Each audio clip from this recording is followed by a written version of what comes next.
معنا نقيب المعلمين العراقيين الدكتور أدي حاتم. أهلا بك في منتدى الرابع للتعليم في كردستان. يسعدنا جدا وجودك معنا اليوم. أهلا أهلا وسهلا. وسهلا بك، يا مرحبا. دكتورنا الغالي، كيف يمكن لنقابة المعلمين تعزيز التعاون والعمل المشترك في بين المعلمين في إقليم كردستان وباقي محافظات العراق؟ بالتأكيد شكرا لكم لهذه الاستضافة.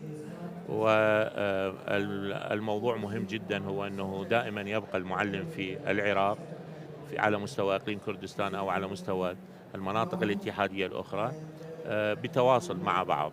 هموم المعلمين في الإقليم هو نفس همومنا في بغداد، وبالتالي إحنا أيضا كذلك قمنا بكثير من الخطوات بالتنسيق مع الاتحاد معلمين كردستان في تغطية أو في إيجاد حلول للكثير من المشاكل، ومنها موضوع الرواتب. على سبيل المثال، نقابة المعلمين العراقيين نظمت لقاء مع السيد رئيس الوزراء السابق على أساس أنه تعطى الرواتب بشكل اتحادي. تضامنا مع زملائنا في الإقليم من خلال الاتحاد معلمين كردستان، السيد رئيس الاتحاد الأستاذ أحمد بتواصل مستمر معنا. هم أيضا في الإقليم كذلك الاتحاد متضامنين في أي مرحلة أو فعالية تقيمها النقابة على مستوى المؤتمرات. وحضورنا اليوم أيضا بدعوة كريمة من معالي الوزير من خلال الأخوة في الاتحاد، وبالتالي نحن باستمرار من خلال هذا التواصل، أيضا ليس على سبيل الحقوق فقط واستحواذ هذه الحقوق، إنما أينما تكون الخطوة إيجابية في تطوير العمل النقابي أو العمل التربوي سوف تكون هناك تواصل مع بعض. مثل هذه المؤتمر وهذه الخطوة الإيجابية اللي تقيمها وزارة التربية في الإقليم، بالتأكيد نحن بإمكاننا نستنسخ هذه التجارب الناجحة في تطوير التعليم نحن أيضا في المركز. وهكذا هذه هي عملية التواصل مستمرة في موضوع تطوير مهارات المعلم والجودة في التعليم، وأيضا في موضوع نيل الحقوق وكسب الحقوق في المعلم، إن كان على مستوى الإقليم أو كان على مستوى بغداد. هذا يأخذني إلى سؤال الثاني: كيف تقيم التجربة الكردستانية في التعليم والمنتدى وهذه أنواع من التجارب اللي عندنا؟ بدعوة كريمة من معالي الوزير أنا حضرت لحد الآن النسخة الثالثة، فقط فاتني أن أحضر المؤتمر الأول. بصراحة في كل سنة أنا أحضر فيها هذا المؤتمر، وما أجد من تبني من مواضيع مهمة تدعو لتطوير النظام التربوي وحقائق ملموسة متحققة من خلال برنامج معد وأهداف موضوعة مسبقا للوزارة وللسيد الوزير.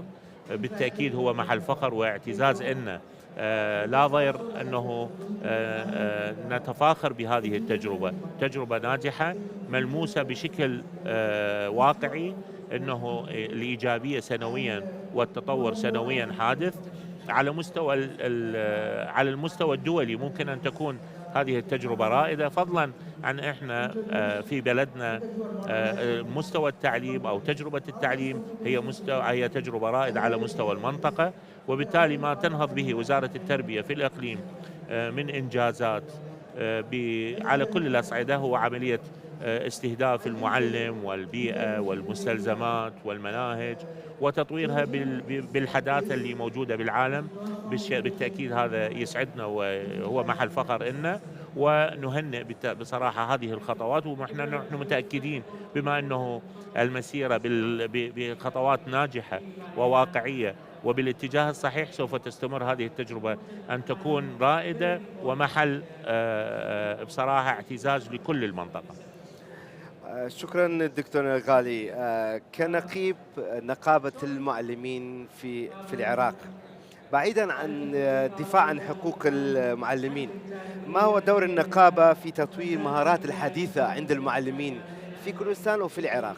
أنا للتو كنت أتحدث مع معالي الوزير في كيفية استنساخ تجربة المنصة للنقابة، فبالتالي إحنا واحدة من مهام أو من أهم المهام والأهداف اللي يريد نصل إلها هو أنه كيفية تطوير مهارات المعلم وقابلياته بالشكل الحديث بما يوازي هذا التحول الرقمي ومستوى الذكاء الاصطناعي.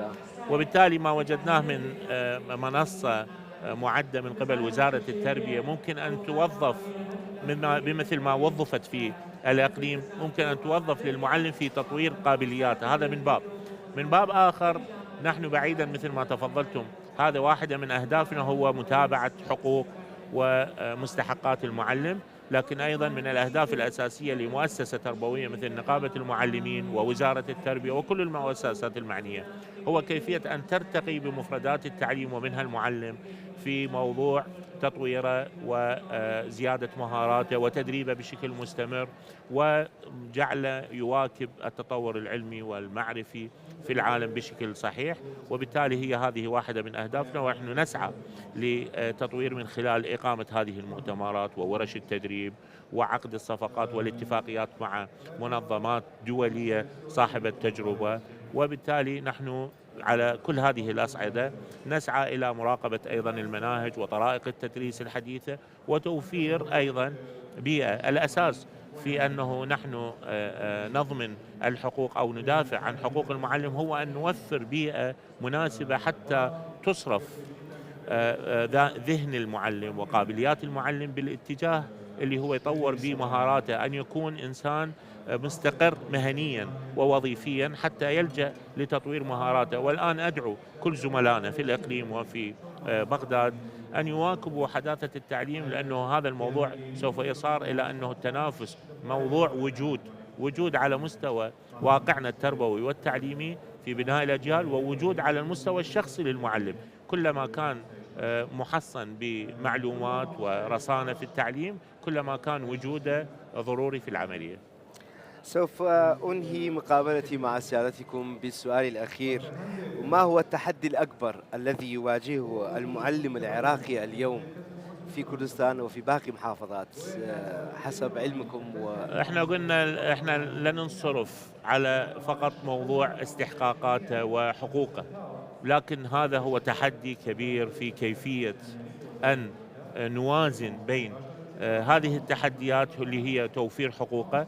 المعلم في الإقليم يعاني من موضوع إيصال الراتب بسبب مشكلة مع المركز، مع الحكومة الاتحادية، وهو غير معني. يجب أن نوفر له سبل العيش الكريم، وأنا أعتقد كل القوى اللي موجودة في الإقليم تسعى لهذا الموضوع، من ضمنهم اتحاد معلمين كردستان. وأيضا أن واحدة من التحديات التي نأمل وأن تتحقق حتى نرتقي في مستوى التعليم للفرد هو زيادة وعي المجتمع من خلال المؤسسة التربوية. عندما تكون المؤسسة التربوية قادرة على أن تكون سببا وجيها في زيادة وعي المجتمع سوف يحصل التغيير على كل الأصعدة الأمنية والاقتصادية وغيرها. وبالتالي احنا كيفية مواكبة حداثة في التعليم هذه واحدة من التحديات، وما أرجع أقول وما يبعث فينا الفخر والاعتزاز.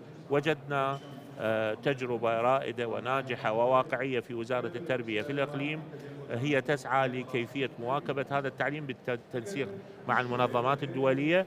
أنا مطمئن جدا أن التجربة سوف تكون هذه محط أمثال أو ضرب مثل لنا حتى في الاتحادية، وهذا لا عيب، لا ضرر في هذا الموضوع، وللمنطقة بشكل كامل. شكرا لوجودك معنا. شكرا جزيلا لسعادتكم وحضورك للمنتدى الرابع في كردستان شكرا. والتعليم في كردستان. شكرا جزيلا. شكرا جزيلا. مع السلامة.